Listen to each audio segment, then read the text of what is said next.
இப்போ நம்ம பார்க்குற இடம் கலிஃபோர்னியா மாகாணத்தில் இருக்க யோசமிட்டி நேஷனல் பார்க்.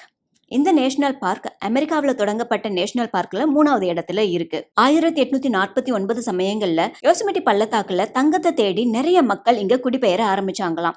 இதனால இந்த பள்ளத்தாக்குடைய அழகு கொஞ்சம் கொஞ்சமா அழிய ஆரம்பிச்சிடுச்சான். இதை தடுக்கிறதுக்காக அப்போ அதிபரா இருந்த ஆப்ரஹாம் லிங்கன் இந்த இடத்தை தேசிய பூங்காவா அறிவிச்சாராம். அமெரிக்க அரசாங்கத்தினால முதல்ல ஒரு நிலம் பாதுகாக்கப்பட்டது அப்படின்னு சொன்னா அது இந்த இடத்தை தாங்க சொல்றாங்க.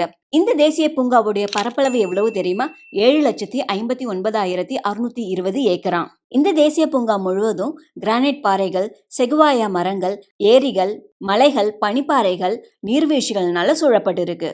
சூரியன் மறையிற சமயத்துல சூரியனுடைய ஒளியானது இங்க இருக்கிற பாறைகள் மேல பட்டு தீப்பழம்பு போல காட்சியளிக்குமாங்க.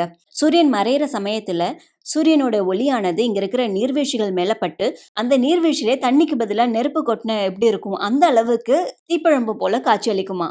One of the tallest waterfall in the world அப்படின்னா அது இங்க இருக்கிற நீர்வீழ்ச்சியை தான் சொல்றாங்க. இந்த நீர்வீழ்ச்சியோட உயரமானது 2425 அடி.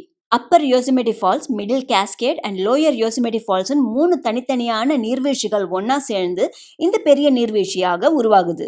ஒரு வருஷமும் இந்த நேஷனல் பார்க்கை பார்க்கறதுக்கு மில்லியன் கணக்குல மக்கள் வராங்களாம். மலை ஏறவங்களுக்கு ரொம்பவே பிடிச்ச இடமாங்க இந்த நேஷனல் பார்க். இங்க இருக்கிற மலைகள் எல்லாம் பாறைகளாக இருக்கிறது தான் அதுக்கு காரணமா.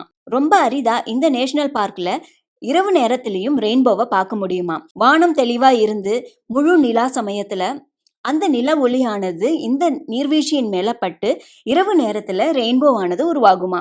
இது ரொம்ப சில மக்கள் தான் இதை பார்த்துருக்காங்களாம்.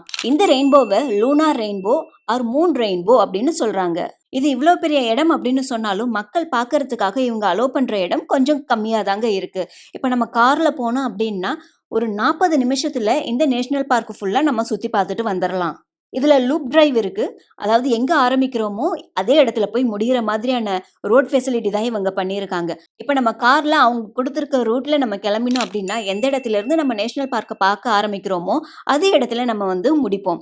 அந்த மாதிரியான லூப் டிரைவ் ஃபெசிலிட்டி தான் இவங்க கொடுத்துருக்காங்க. ஆனா இங்க நிறைய பேர் ஹைக்கிங் பண்றாங்க. ஹைக்கிங் பண்றதுக்கு ரொம்பவே விருப்பப்படுறாங்க.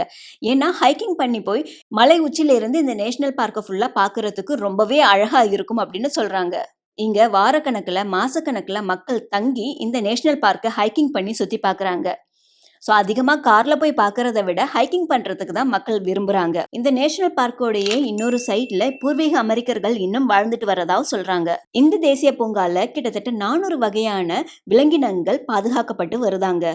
கருப்பு கரடிகள், சிவப்பு ஓநாய்கள், காட்டு சிங்கங்கள், இந்த மாதிரி அரிய வகை விலங்கினங்கள் இந்த காட்டுக்குள்ள வாழ்ந்துட்டு இருக்கு.